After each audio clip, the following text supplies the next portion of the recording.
Salut tout le monde, c'est Max. Aujourd'hui, on se retrouve pour une vidéo comparatif de la Dacia Spring et de la Renault Twingo électrique.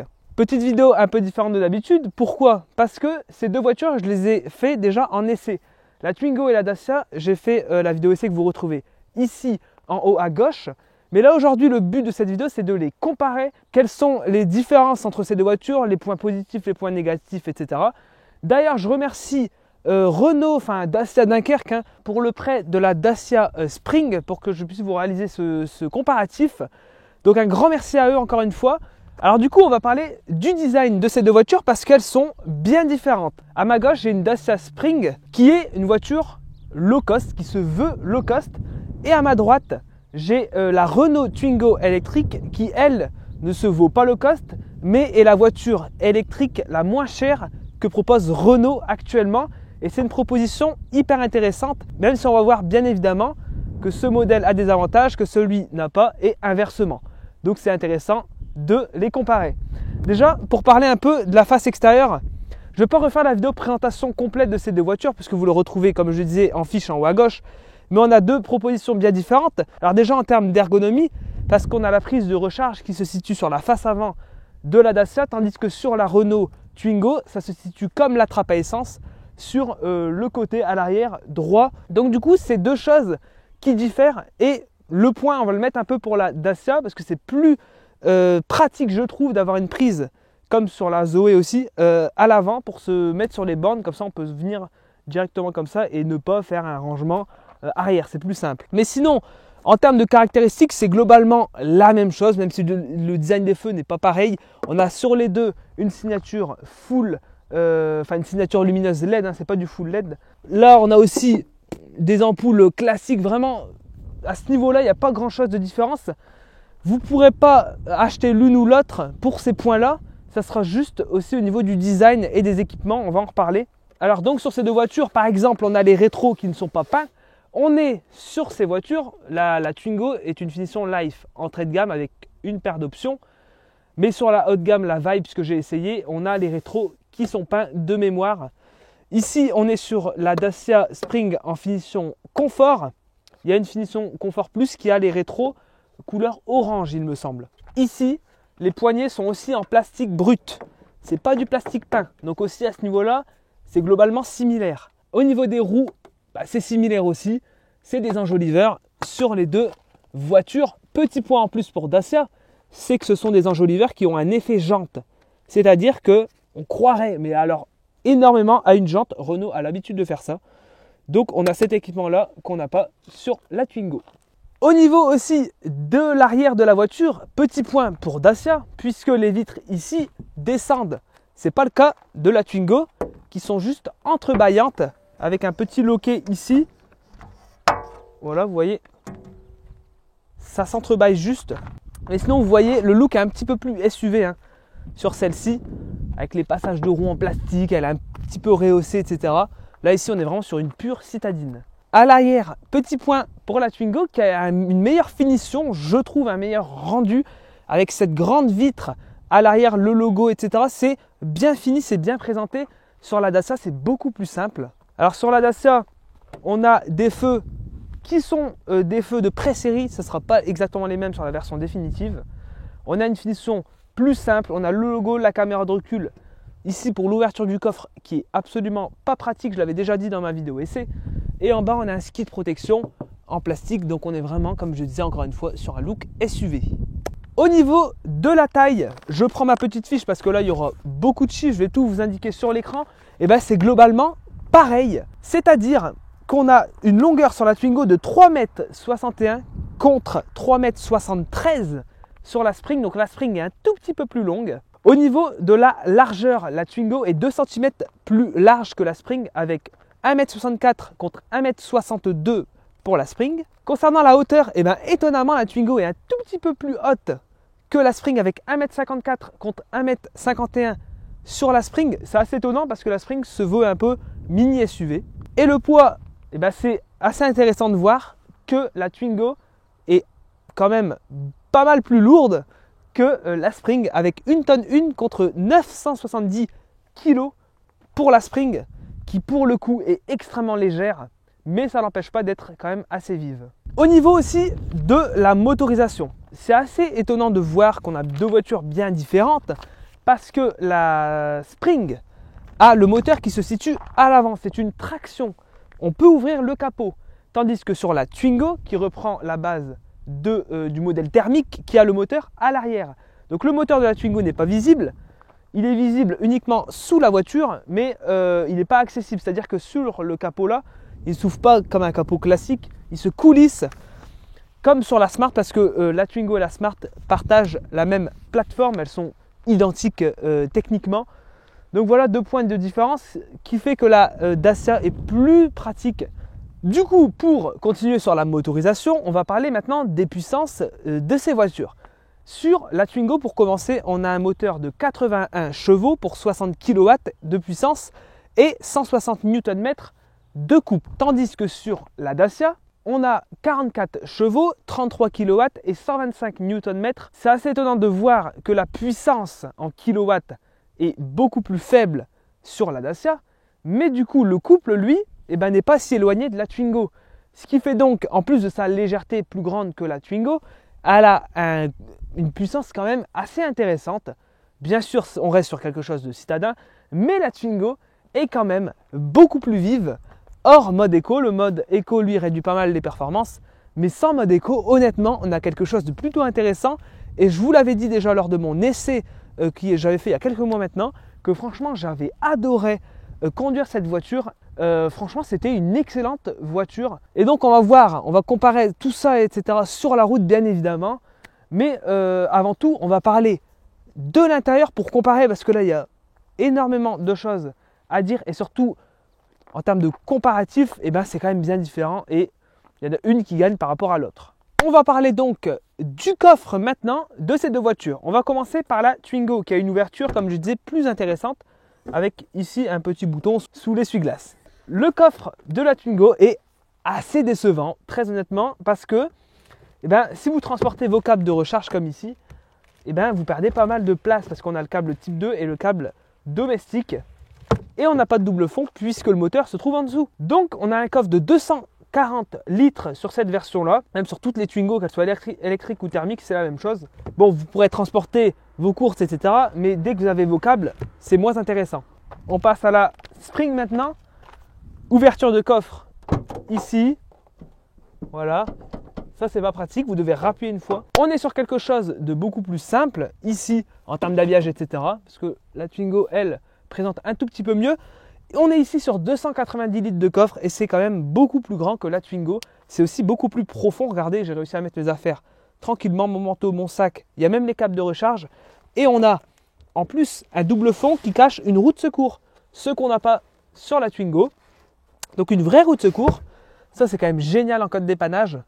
Donc le point ici est attribué à la Spring qui a un coffre beaucoup plus grand. On ouvre ici. Alors la Spring, bien évidemment, voiture low cost, je l'avais dit dans ma vidéo essai. Là, c'est cool parce qu'on a beaucoup plus de temps, on peut plus se poser et un peu, j'ai eu le temps aussi de réfléchir, de me faire un avis après tout ce temps. C'est vrai que quand je l'ai découvert, j'étais un tout petit peu déçu. C'est quand même assez intéressant en termes d'équipement, hein. C'est quand même bien présenté, etc. Mais le confort, etc. est meilleur, je le dis spoiler alerte, dans la Twingo. Parce que ici, regardez, on a un habillage très très simple, hein. C'est du très basique. Bon, ils ont un peu travaillé les matières ici, un peu de faux chrome, etc. Mais c'est quand même globalement assez bon. Et regardez un peu à l'intérieur, je vous montre rapidement. Bon, on a quelque chose d'assez bien présenté, même si les sièges sont assez durs, hein. C'est assez dur, hein, mais bon, c'est fait pour être costaud. C'est assez bien présenté, mais la Twingo présente encore un peu mieux, un niveau au-dessus. Là, ici, c'est vraiment full plastique dur, etc. On a quand même le mérite d'avoir un écran. Voilà, bon, c'est quand même quelque chose d'assez intéressant, mais c'est vrai que la dureté des sièges et tout, bon, faut aimer. Mais regardez le compteur et tout, c'est assez sympa, on a un petit écran. Bon, franchement, c'est plutôt pas mal hein, pour une voiture low cost, mais comme je le dis, bon, on est sur des matériaux très simples, on a un écran. Alors ici, il faut un code que je n'ai pas du coup, la voiture bip. Mais regardez, bon, je ne vais pas vous refaire toute la présentation, hein, mais ici, le levier est beaucoup plus intuitif à utiliser que sur la Twingo. C'est un petit truc, on tourne comme ça, D, N, R, etc. Le petit frein à main, bon, franchement, c'est vraiment plutôt pas mal. Hein. Ici, à l'arrière, c'est pareil. On a des vitres électriques, ça c'est gros point positif. On est sur quelque chose aussi simple, c'est une 4 places comme sur la Twingo.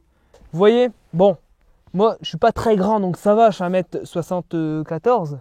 Mais s'il y a quelqu'un qui fait 2 mètres, bah c'est mort, hein. Les pieds seront, enfin les genoux seront dans le siège.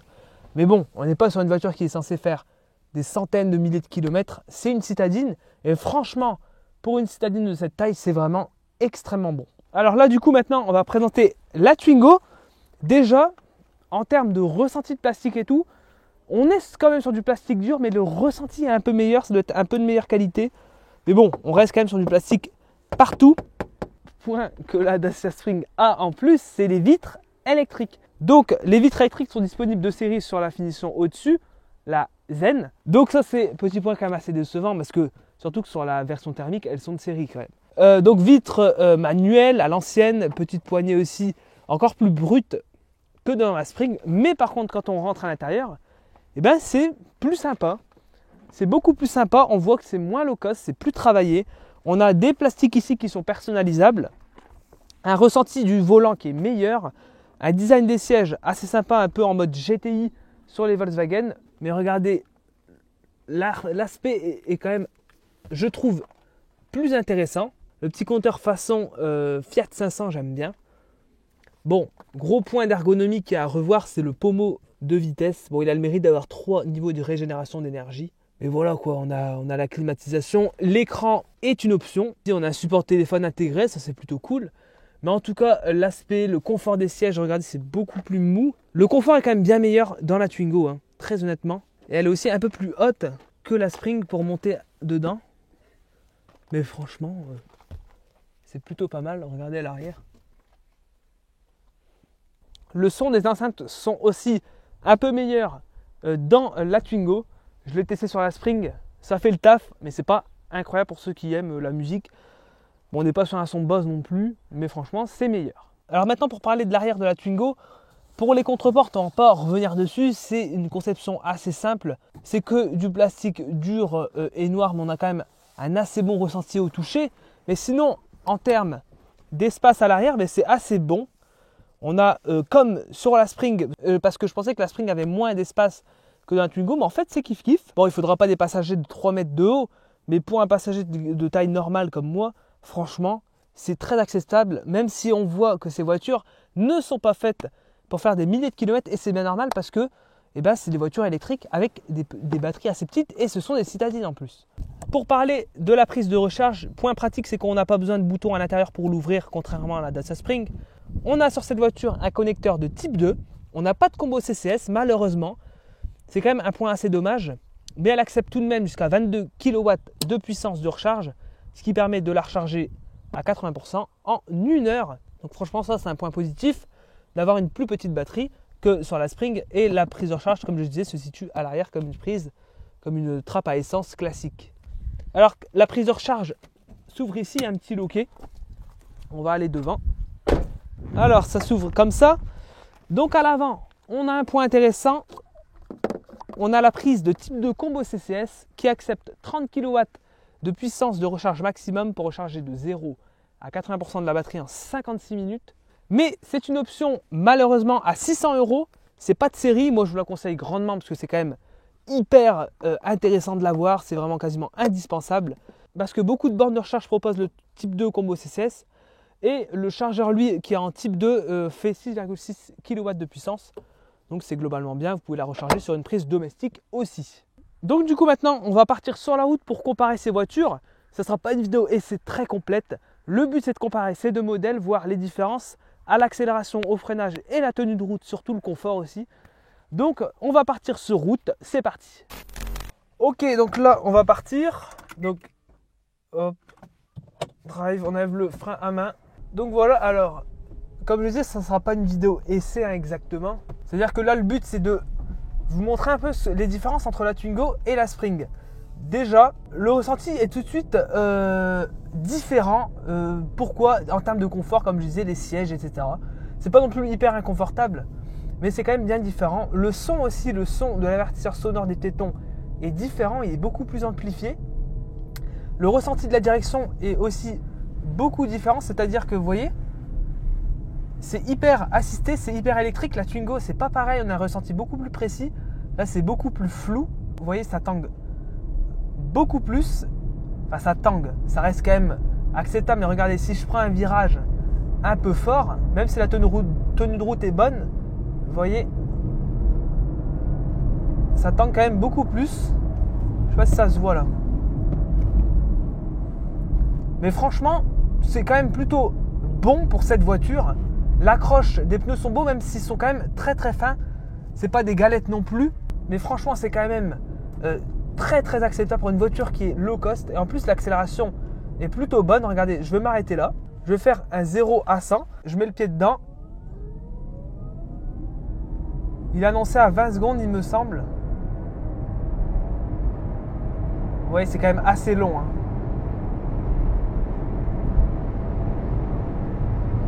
Je suis toujours pas à 100. Je suis à 100. Donc franchement, vous voyez, elle l'est fait, mais c'est quand même assez long. La Twingo fera mieux sur ce point-là. Mais pareil, on va reparler un peu du freinage. L'ABS se déclenche très rapidement, regardez. Vous voyez, ça se déclenche très rapidement. Là aussi, rien de bien méchant. Le freinage quand même est assez mordant et assez intéressant. Autre point, regardez, la reprise est plutôt bonne. De 0 à 50, c'est très très bon. C'est surtout au-dessus qu'elle va commencer à avoir un peu plus de mal. Mais regardez au niveau du frein moteur. Alors là, je lâche la pédale, je ne touche plus à rien.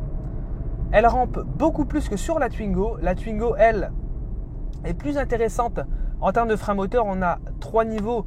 Je vous le montrerai quand je vais l'essayer, juste après. Mais franchement, c'est plutôt pas mal. En plus, ici, on a la climatisation qui est une option dans la Twingo. Hein. Les équipements sont quand même meilleurs dans la Spring. Même si le ressenti est moins bon, les équipements sont meilleurs. On va passer maintenant dans la Twingo pour voir ce que ça donne. Donc là, on passe dans la Twingo. Donc là, on a le levier de vitesse. Bon, comme je disais, c'est pas très intuitif, mais c'est encore passable. Vous voyez, on arrive à manœuvrer hyper facilement. Alors déjà, au niveau de l'installation au poste de conduite, on est mieux installé. On a un meilleur ressenti, un meilleur confort. On est un peu plus haut que dans la Dacia Spring. Le toucher du volant est meilleur là aussi. Et regardez, la reprise est aussi très très bonne. On arrive à aller beaucoup plus rapidement. Et le frein moteur, alors là, il est réglable. Regardez, il fonctionne beaucoup plus fortement que sur la Spring, surtout à la fin.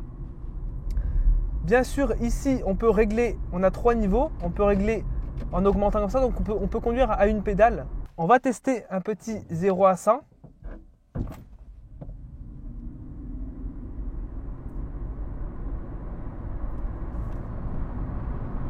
Vous voyez, on a quand même beaucoup plus de patates.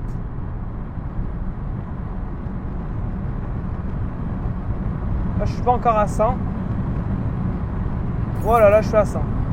Le rayon de braquage est vraiment assez exceptionnel. Regardez-moi ça.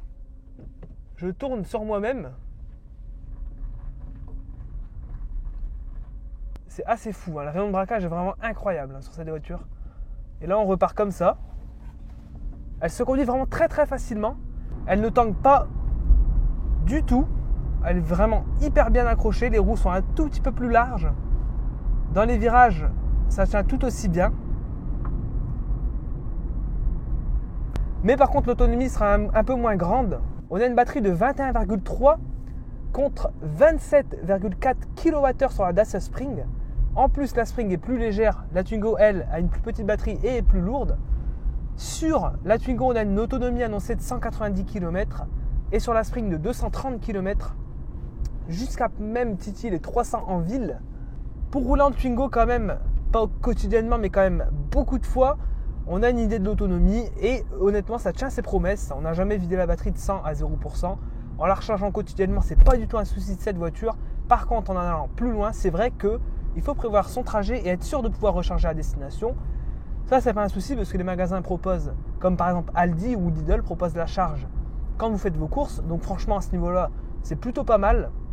Mais c'est vrai que la Dacia Spring a une meilleure autonomie que cette Twingo. Ça, c'est indéniable.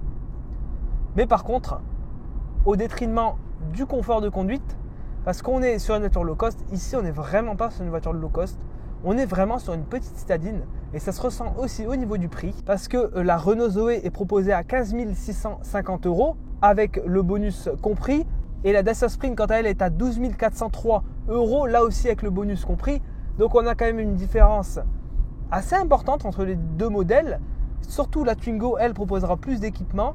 À découvrir, je serais curieux de découvrir la Dacia Spring full équipée avec les coques de rétro en orange et tout, que c'est une série assez spéciale et assez intéressante surtout. Donc je serais curieux de découvrir ça parce que c'est vrai que ces deux voitures, dans définition basse, font quand même assez low cost avec les vitres manuelles et tout, sans clim. C'est quand même en 2021 un peu regrettable. Mais bon, c'est des voitures qui restent quand même franchement très intéressantes. La sonorisation aussi sur la Twingo sera meilleure que sur la Spring. Elle est plus habillée, plus calfeutrée. On a plus d'habillage de carrosserie à l'intérieur. Donc franchement, la Twingo est plus intéressante. Et on voit vraiment que la Spring est plus destinée à des professionnels qui sont moins regardants. Leclerc a commandé et propose à la location des Dacia Spring à 5 € par jour, il me semble. Elle sera aussi disponible en autopartage avec Zity, d'autres opérateurs de mobilité aussi, et les professionnels avec une version cargo, donc ça c'est aussi important. Donc c'est pour ça qu'elle est prévue pour résister à un usage vraiment intensif et vraiment conçue pour résister dans le temps, ce qui sera un peu moins le cas de cette Twingo électrique. Donc voilà, je vous remercie d'avoir regardé cette vidéo comparative de ces deux voitures qui sont quand même pas mal remplies de qualité. Franchement, c'est deux propositions hyper intéressantes que nous propose Renault actuellement. Donc j'espère que cette vidéo vous a plu. Encore une fois, merci à Renault Dunkerque pour le prêt de cette voiture. Je les remercie franchement, un grand merci à eux parce qu'il y a beaucoup de vidéos que j'ai faites chez eux. Franchement, c'est des beaux gosses. Donc n'hésitez pas à aller voir, je mettrai leur page Facebook et leur site internet dans la description. Moi, je vous dis à la prochaine. Si vous avez des questions aussi, n'hésitez pas à les dire en commentaire, à lâcher le petit like et à vous abonner, c'est hyper important. Rejoignez aussi mon Instagram. C'était Max BLD et je vous dis à la prochaine. Salut!